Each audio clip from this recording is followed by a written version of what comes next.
It's 5 o'clock, it's DR Sports, it's myself, AGT. And of course, it is the transfer news show that we bring you every single day to keep you guys in the loop with the crazy and wacky world of transfers. Today, joining me on the show, it's actually the first time I've worked with him on DR Sports. From United View, it's Dylan. I'll give myself a clap as well. Welcome, Dylan, to the show. Welcome. Yeah, for everyone who was here a couple of weeks ago, my name's Dylan. I have a weekly podcast on United View, and I've also got United District. It's my own little United transfer thing. Okay, and nice, it's been an interesting month for me also. Interesting 2 months with with all the random United stuff. Off today. Obviously, we'll go club to club, but let's just keep it nice and breezy. There's not a lot to talk about in terms of how successful United will be next season, because Flex today said he'd take a top 8 finish, but I'm sure there's still some bits and bobs to talk about.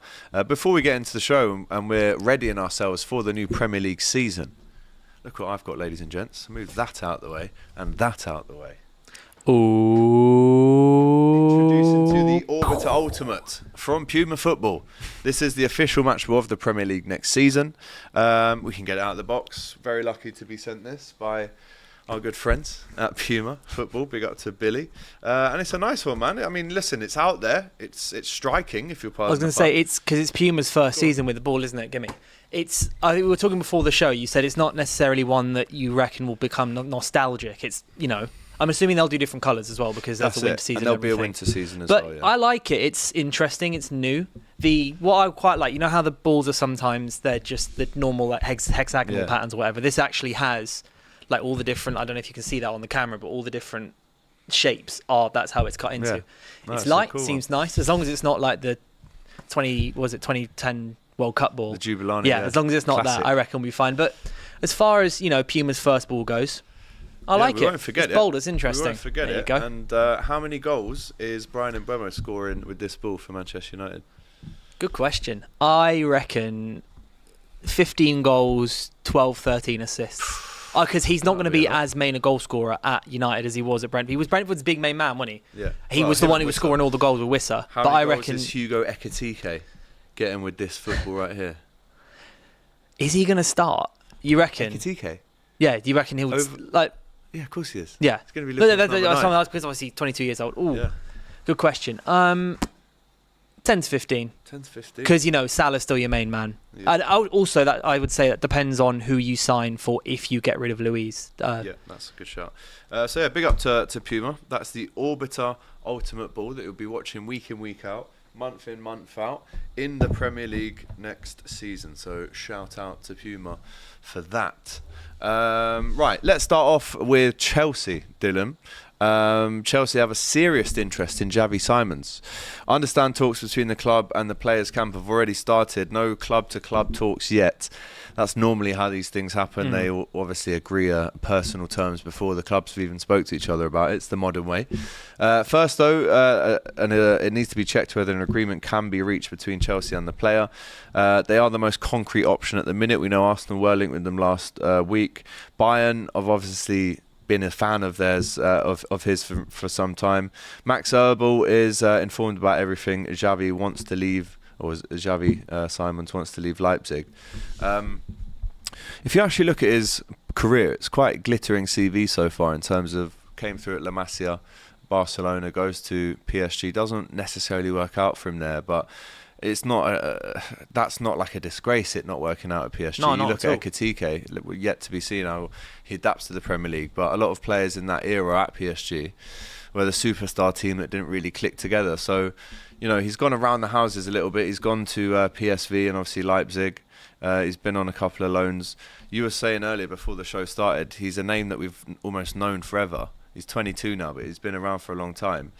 If he gets this move to Chelsea as their winger or creative player, maybe, I can't help but thinking he's going to be hard pressed to get starting game time if they've just spent 50 on Gittins, they've got Palmer, all these wide players that they still want to bring in.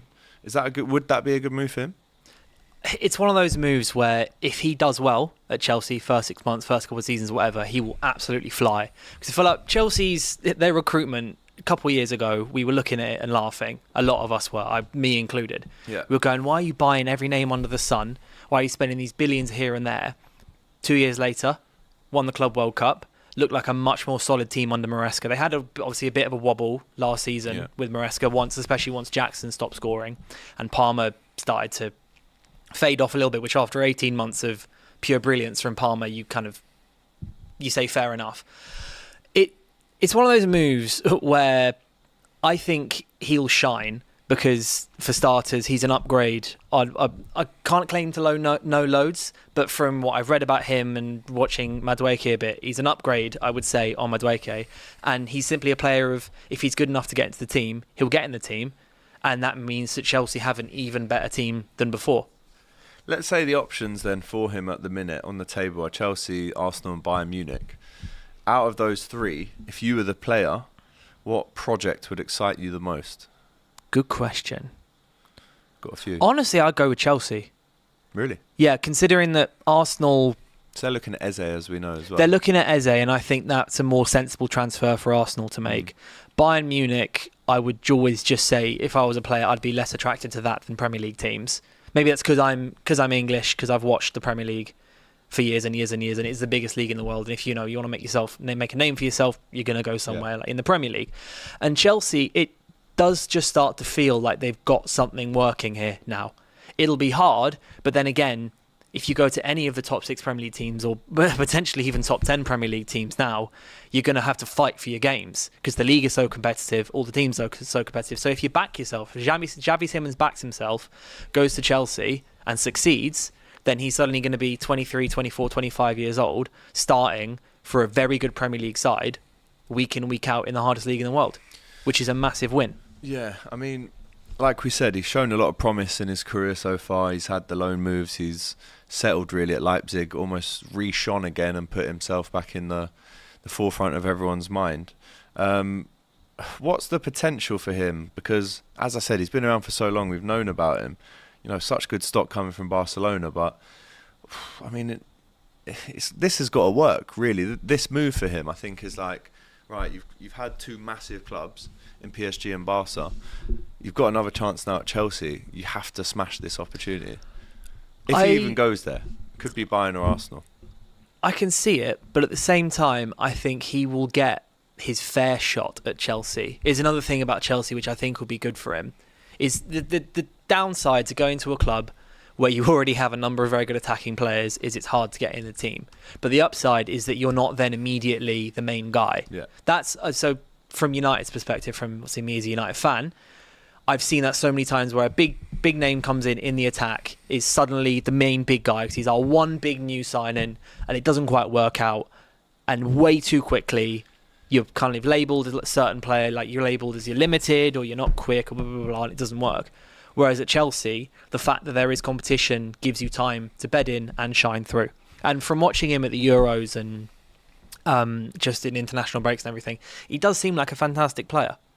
And he wouldn't have gone to PSG, he wouldn't be at Leipzig and he wouldn't be smashing, he wouldn't be linked to Arsenal, to United, to I think previously linked to Liverpool and Chelsea and everything, if he wasn't a fantastic player. Because as much as us fans can sometimes be like, why are they looking at him, why do they want to sign him, especially like Arsenal fans and Madueke, for example, the guys at these clubs are better professionals at working out who's good and who isn't than we are.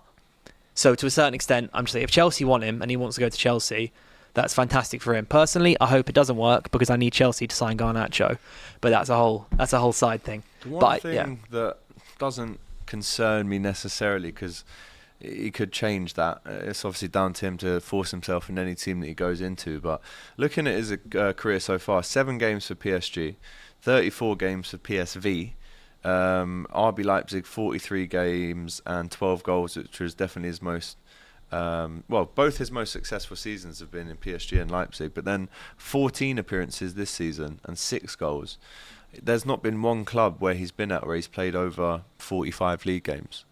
Does that concern you at all going into, if he does go to Chelsea, who are obviously the most concrete option at the minute, does that concern you in terms of, again, he's going to have so many players to deal with, strikers are coming in as well, that he might not get a chance? But then Rory in the chat here, who's a Chelsea fan, says we've got no one in that cam slot and Kunku will be sold, Felix will be sold, Palmer will play off the right again, he's a good kind of cam option, Xavi Simons.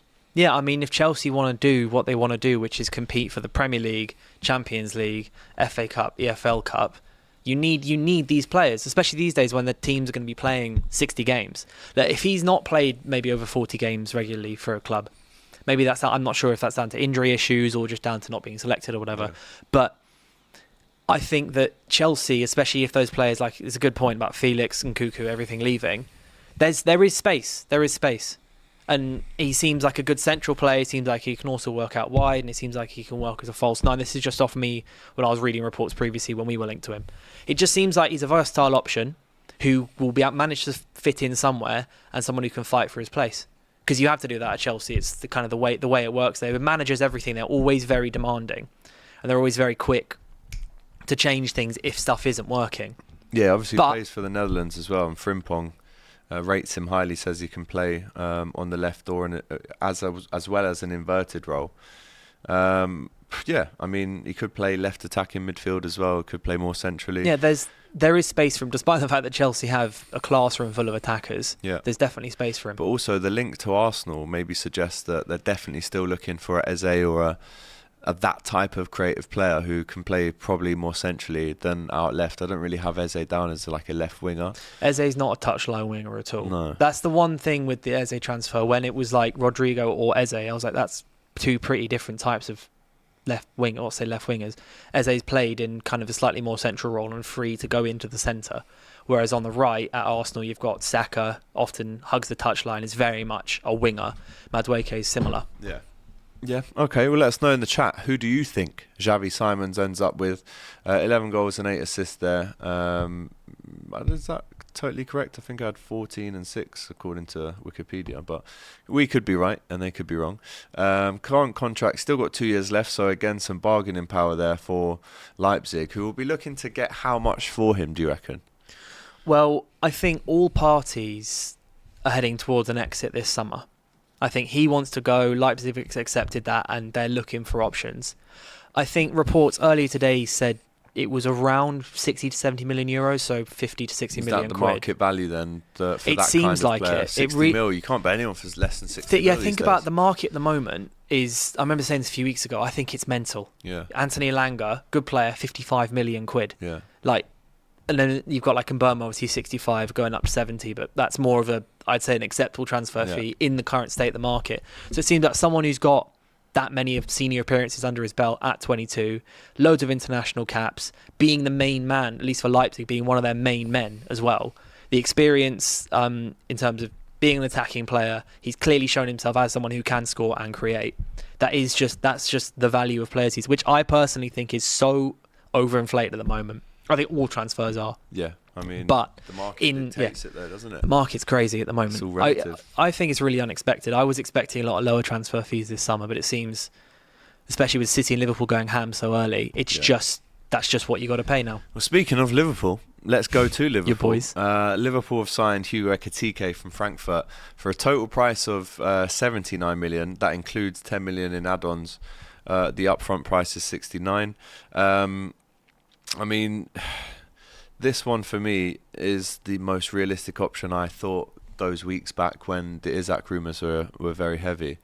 I think realistically we always ended up with Ekitike. But is there a world where, now we know that Eddie Howe has come out and said that Isak didn't travel to Glasgow to be beaten 4-0 by Celtic, by the way, in a pre-season friendly, because of maybe his head's not in the game at the minute. Hopefully he's a player come the end of the season for start of the season for Newcastle.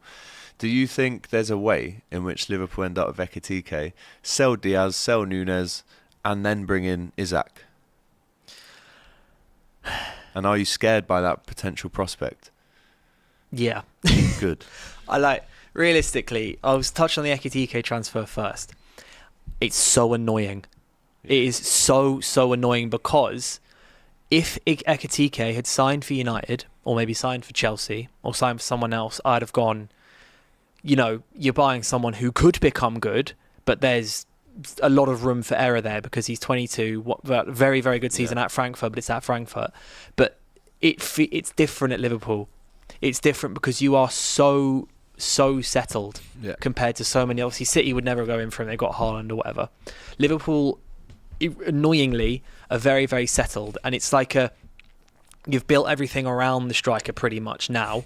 You've got your two new fullbacks that They're very attacking. I don't know, but defensively, we'll find out. Yeah. But the only thing with Liverpool at the moment is your two centre-backs are going to be on a bit of an island. But if you're scoring so many goals, which you've got Salah, you've got Szoboszlai, Ekitike, all these boys. Wirtz as well. Wirtz as well. Like from a neutral perspective, it's a fantastic transfer for him. And it's also, out of all the big transfers he could have done to the Premier League, it's also the safest. Even if he's playing the most games and might have the most pressure, so to speak, on it's a title-winning team, it is probably the safest move for him to make that will guarantee him game time, a good environment, and the chance to win silverware.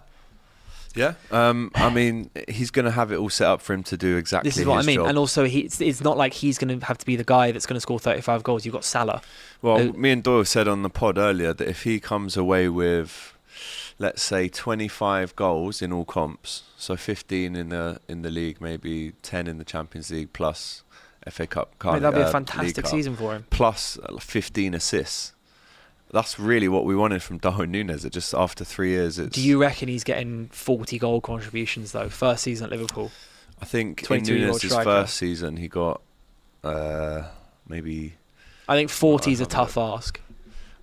I mean, yeah, but if it does click and it clicks early, could be scary. Yeah, no, you're not wrong, but Juventus have entered the equation to at least inquire about the availability of Darwin Núñez today. But back on, they've got no money. Ekitike, I mean, it's an exciting signing, very similar to Isak stylistically. Apart from maybe he can drift out towards the left a little bit more. We saw his cut in and shoot goal against Tottenham. He is such a mobile player. I know the cliche term is, for a big lad, he's got good feet. But if you watch a few of his videos, and I'm not saying you have to go off everything you see on these comps online that people edit up as soon as someone is linked to the club, but when you do see them, you notice how quick his feet are for such a, he's 6'3", 6'4". He's lanky, yeah. So he's a very direct player, not afraid to take someone on. A good finisher. Obviously, he can explode into being a world-class finisher, like we saw with Isak when he was at Real Sociedad. I think he scored 12 before he came to Newcastle. Now he's just getting 25s every season. So yeah, I'm very excited by it. To be honest, very excited by it. He could actually take. He's a good striker. He could take Núñez's number 9 shirt as well, which again comes with a pressure of itself. Actually, it's just this is what I mean. It's a really safe transfer for all the parties. You're getting a great striker, good price as well. And he's getting a great environment, and 69 plus 10. Yeah, it's a great fee. Like, it's just a very, very good, another very good piece of business for Liverpool. Yes, get in there. It is. I can't deny that. Especially with all the players you're signing this summer. You spent, I don't know, God knows how much. Are Liverpool done? In the transfer window? Well, if you're looking to sell 2 players for what end up being over 100 mil, over 120 mil. Someone did a tweet earlier. I think it was Grizz Khan. He basically said, if Liverpool wanted to, they could bring in 200 mil from sales this window. I'll try and get it up and add it all up for you. Liverpool are so lucky. To a certain extent. No, and I mean in the way of, so last summer you signed Chiesa. Right. That was it, right? 12 mil. Yeah, and then so you spent nothing, and then you'd have made profit last window, I assume, 40-50 million. Yeah. Can't remember who you sold. And then you went on to win the Premier League. I'm not going to say it's lucky that you won the league. No. There was a certain amount of fortune of every other team dipped in their form and was really inconsistent. Not our fault. And that's what I'm saying. Yeah, and then you just walked it, meaning you didn't spend any money last summer. Your PSR is lovely, and you picked up Premier League winning prize money. Yeah. So this summer you're just spending all of it. Yeah. I know, but I'm saying, like, there's. Get used to it, man. I know. Don't. Look at this tweet. Big up Grizz. He says, "Hi, triggered rival fans. Here's how we can spend another couple 100 million if we choose to do so. Darwin Núñez 50, Diaz 70, Harvey Elliott 40 to 50, Jarrell Quansah we've already sold for 37 mil, Ben Doak 25, Federico Chiesa 20, Queven Kelleher we sold him for 18, could sell Simicast for 17, could sell Tyler Morton for 15. We got 10 from Trent." We sold Nat Phillips for 3, and Owen Beck is about to leave for 10 as well. How are you going to get 20 from Chiesa? Well, he's under a big contract. But who's buying him? This is the thing. If they team 20 mil, yeah, that's easy. We paid 12. Like, he's just won the Prem. Like, his stock on paper is quite high. He played about 4 games. Played 12, I think. I don't think you're going to get 20 million. But I get the point in general is you're in such a position where you can just sit there and demand fees for players. It's what we can't do.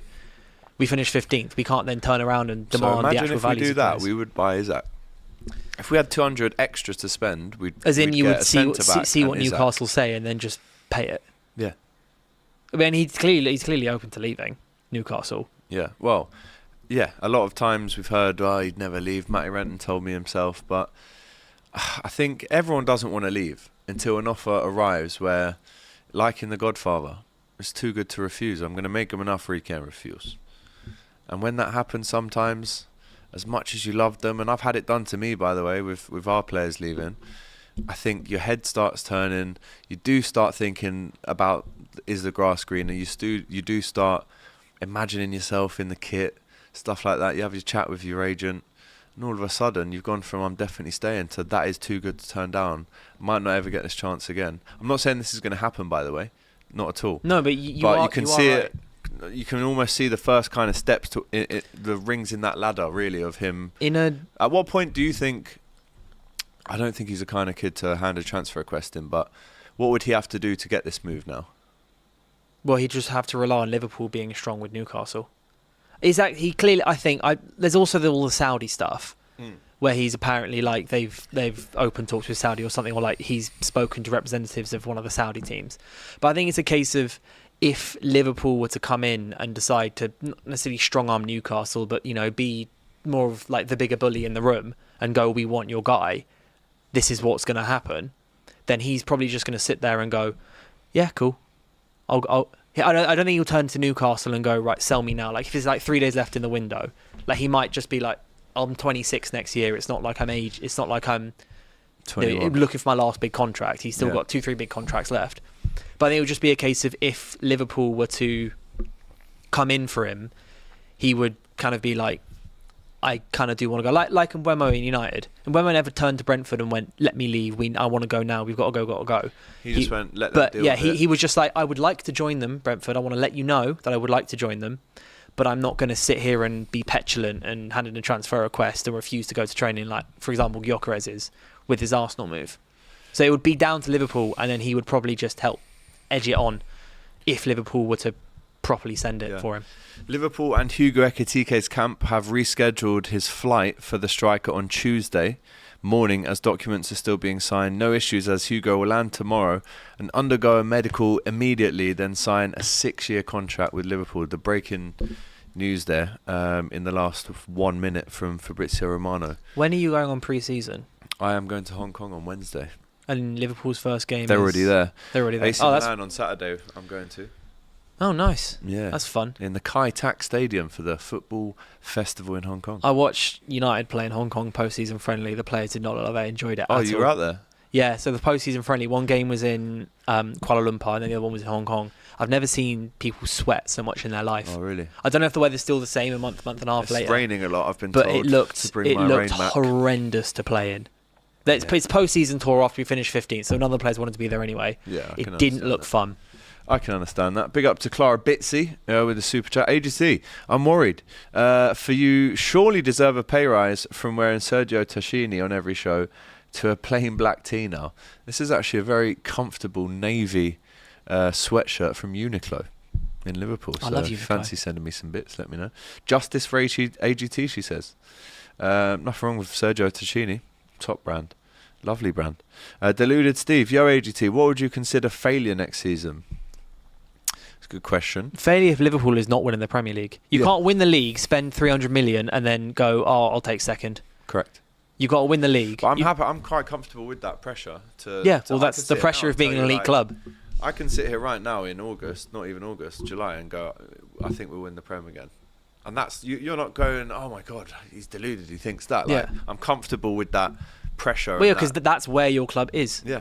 And I think anyone the best, aren't we? At everything. In England at the moment, you're the best team at football. But not that's just as much as I'm going to say. But also like off the pitch as well. Look, you're considering, what was it, 4 or 5 years ago, it was all FSG out, all of this, all of that. Turned it around, big time.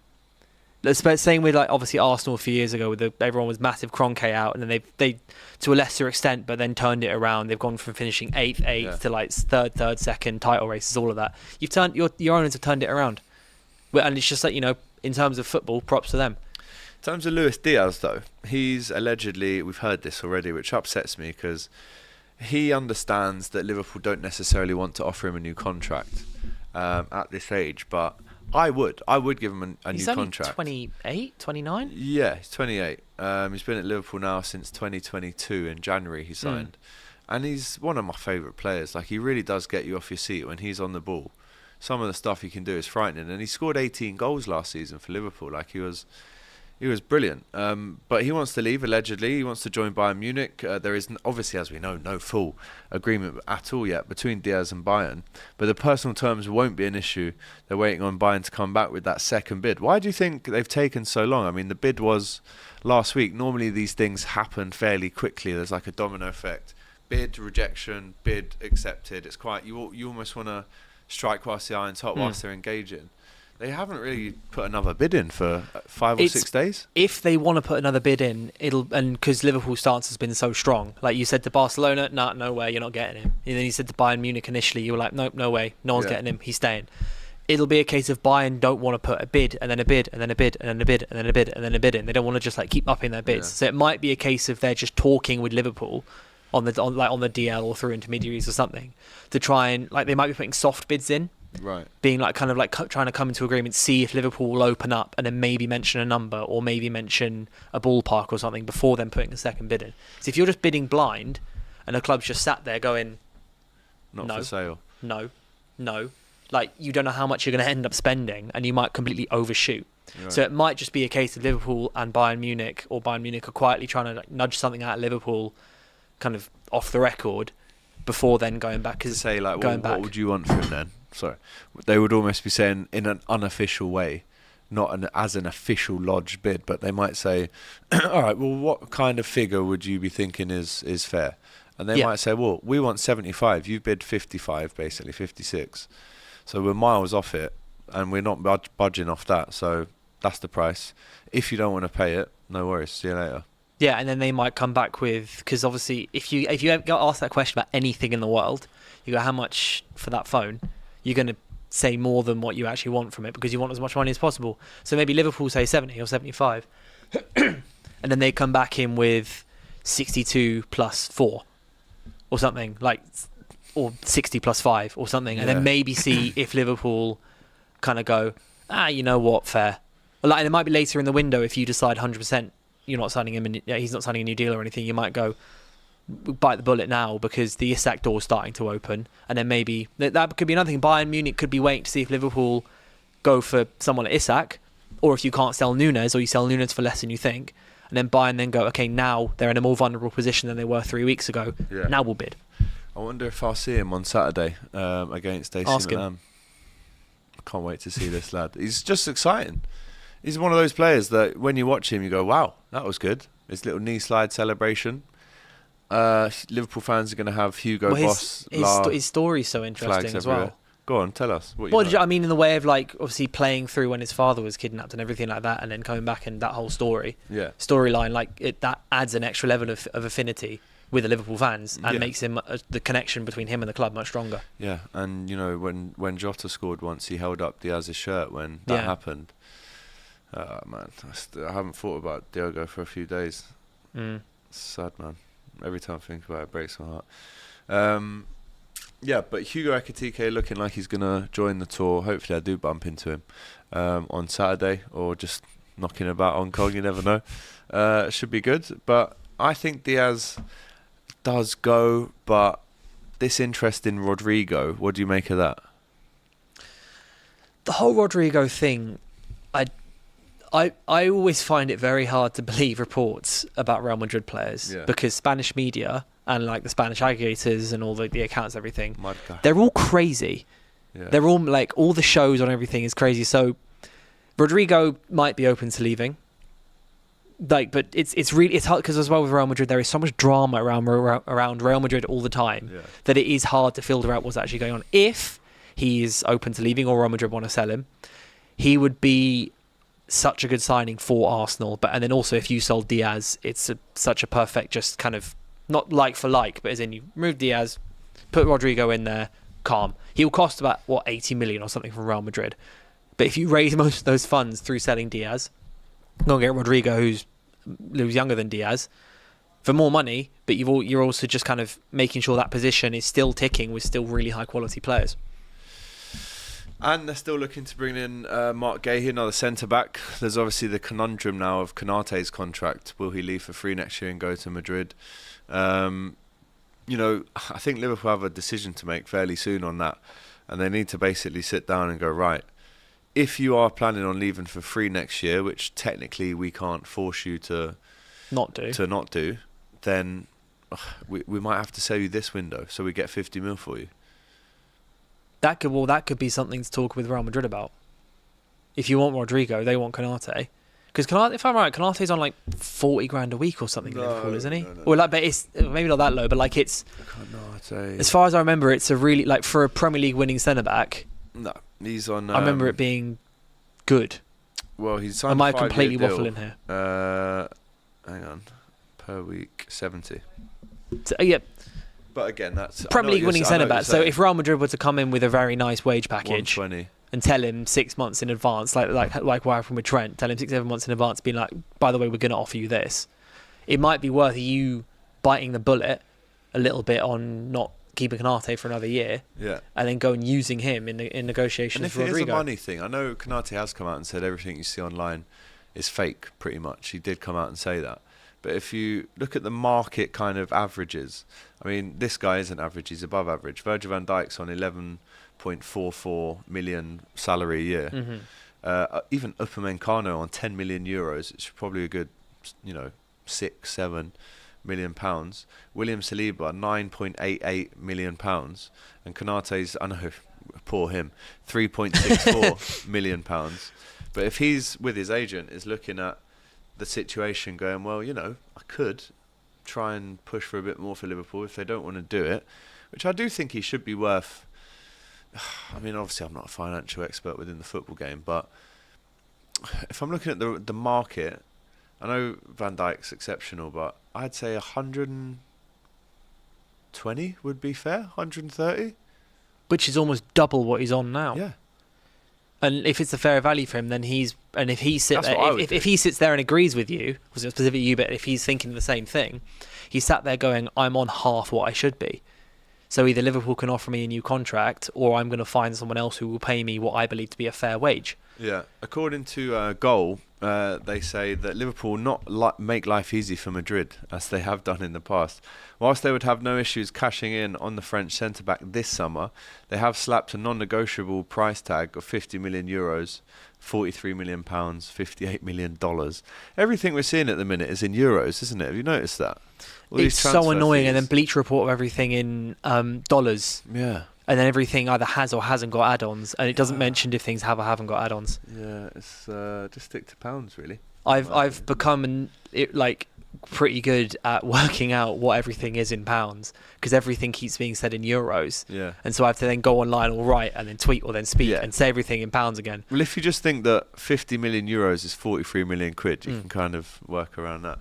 But Liverpool are obviously extremely reluctant to let him go at all. But also, they don't plan on losing him on a free. And now this is the Football Insider. They say, yes, Real Madrid are very interested in signing Konate. And that would turn anyone's head. But it's going to be 40 mil. It's going to be that. To even start any conversation. So, I think I'd love him to stay. But if you do cash in on him, again, you just move that money to Mark Gahey. And you just go... 43 he's one of your more replaceable starting 11 players.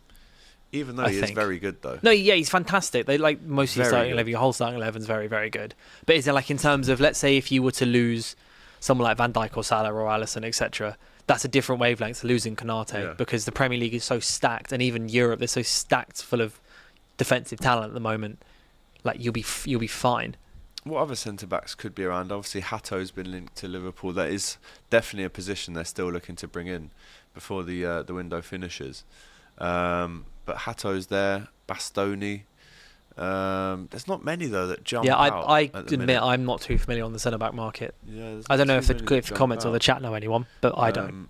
But I do think he stays. If we don't sell him, I do think he stays at Liverpool this summer.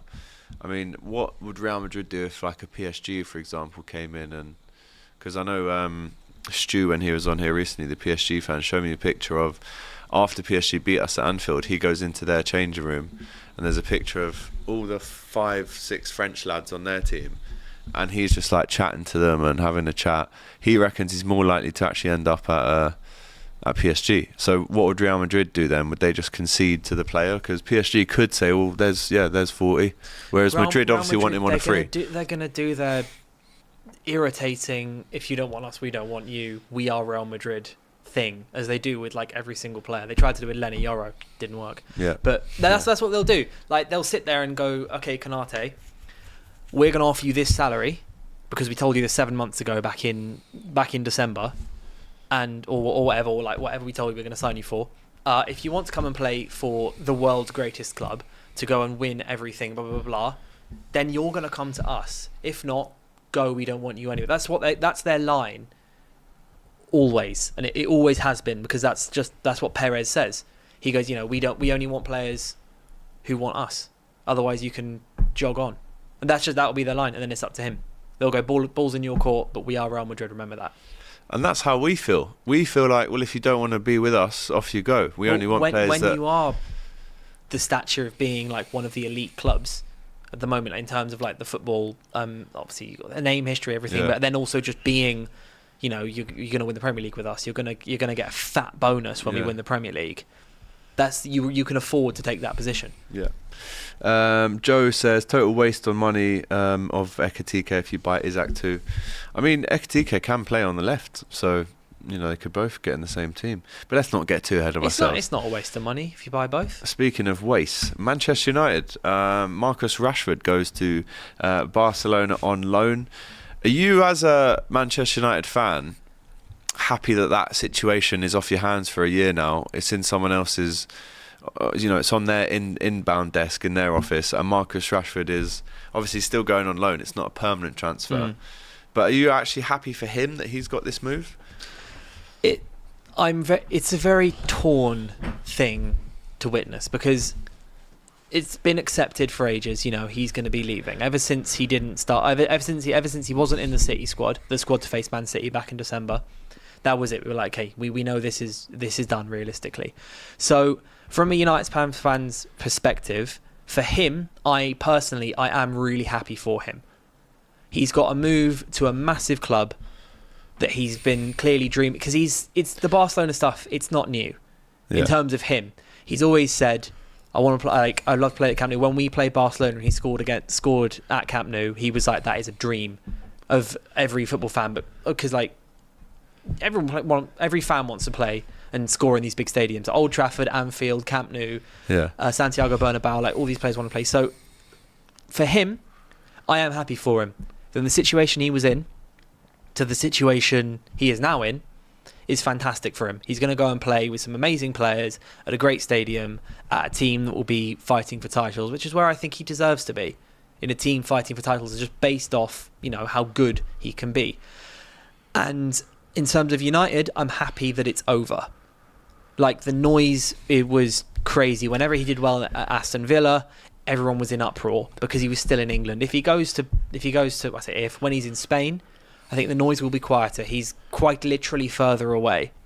We've now moved on with him. It's been 7-8 months. Amrim's moved on. We've, as a club, moved on from Marcus Rashford needing Marcus Rashford. But it's a shame that it's ended like this. When I think about his career at United, going from the debut goals against Midtjylland, debut goals against Arsenal, we scored in the debut, I think, every competition he played in for us. Scoring his England debut, scored fantastic free kicks in international tournaments for England. And then suddenly at 27, which is when he should be at his peak, at his boyhood club that he's been for 20, 25 years. Yeah. Not 25 years, 20 or so years. And he's going. There's a significant portion of fans who want him to go, feel like he doesn't do a lot, blah, blah, blah, fell out with the manager. It's just a bit sad how it's all happened. But I am happy that we've now found a resolution. and he's going to a club he likes, and we're not paying a cent of his wages, and then we'll probably receive 26 to 30 million next summer, depending on what reports you believe. And that's the end of it. Like, I'm happy it's happened, but I'm sad it's happened. It's very hard to navigate, if that makes sense. I mean, fair play to him. I think that's a great move. It's almost been like this whole summer he's used as a opportunity to remind clubs who he is. You know, do the rounds of the phone calls with your Bayern Munichs, your Barcelonas. They've had meetings with the PSGs, and his agent has obviously been desperate to find him a big club without cutting his wage too much. It's a 15% wage cut. Obviously, you said you're not paying any of it, but he goes with something to prove to get back into that World Cup squad next summer. And I think this is the absolute best option that he could have dreamed for. I'm actually confident that he's quite happy for him. I think next season. It's the first English player to play for them since Gary Lineker. Yeah. So I'm happy for him. Like, go and smash it. To be fair, I mean, because you could have ended up somewhere way worse. He's up against Trent, so easy for him. Exactly. Yeah. Could cook Trent. You I'll be watching. You reckon now to be the first time that Liverpool fans are going to relish Rashford playing against Trent? Yeah. Just cooking left, right, and centre. Yeah. He will. This thing is, I'm so confident that Rashford's going to smash it. Because everyone's like, oh, he's going to come back. Well, how many next games summer is he now. going to start? He'll start. I don't know. He'll start 40, 50 games for him, depending on where they go. He'll be their starting left winger easily. You reckon? Yeah. Over Rafinha and Yamal? I reckon. It'll be Yamal No on the way. right, Rafinha in the middle, Rashford on the left, and Lewandowski up top. You reckon? Yeah. Which is a ridiculous front four. Okay. Considering Barcelona have been in a mess for about 10 years, and they've managed to hold on to that. I have no doubt, even if Rashford doesn't start initially, I really have no doubts that he's going to smash it. Like, we saw Anthony go to La Liga and absolutely tear it up, both in the league, obviously, and the Conference League as well. But Rashford is a Champions League level player, levels ahead of Anthony, and he'll be playing with freedom, a load of fans who will back him because they all really want him. And then he's going to go to the World Cup, and he'll probably smash it in the World Cup. Barcelona will buy him for 25, 30 million. And then he's got another 4-year contract at one of the biggest clubs in the world. Yeah. He'll win La Liga title. Like, I am confident that'll happen. Okay, well, let us know what you think about Marcus Rashford getting that move finally to Barcelona. It was a long time coming, but he's excited to be there, as anyone would be. And he finally gets his move. Good luck to him. That's what I say. Right, let's wrap up the show there. Pleasure having you on, Dylan. Always is seeing you, mate. You're going to be around the channel a little bit more now, which is good to see. Brian Mbeumo has come through the door, so a bit of good news for you. Oh, I'm buzzing with that. In context of where we are at the moment as a club, United, Cunha and Mbeumo through the door, like, do insane upgrades. They're the most expensive of the Premier League transfers, like the Premier League club-to-club transfers, but also the two best, I think. Obviously, because Isak's not gone anywhere yet. If Isak goes, he'll overtake that, being Isak. But two fantastic transfers, almost guaranteed success, and will completely raise the level of our squad. All right, well, Manchester United fans, do you agree with Dylan? You can find him on the United District and also United View with Flex. They do that weekly podcast. So every Thursday at 12:30. Every Thursday at 12:30. Funny that, because we do a show this week. We do a show at 12:30 on a Thursday, don't we? Well, I'm coming on that on Thursday. There you go. So straight from there, DR Sport, straight to United View for What the Devil at 1:30, and then back here at 5 o'clock. It's actually about 1:45, to be fair, that finishes. So straight after. Send everyone over. Yeah, send everyone over. All right, guys. Well, listen, take care. Smash the like button on the way out. Big up to Dylan, showing some love in the chat. Obviously, the videos continue tomorrow on DR Sports. We've got an 11 o'clock transfer update for you. We have the 5 o'clock show, which you're on. And then we have England versus Italy in the Women's Euros. I believe Ty and Laurie are on that one. So that should be a belter, as you know. And then I go to Hong Kong on Wednesday. So I don't think you'll see me on this channel now till next week, which is quite sad. Oh, we'll say so I've been on this channel a lot recently, and I've got a lot of love for it, so I will miss it, but we will see when I'm back. But yeah, big up, smash that like button, take care.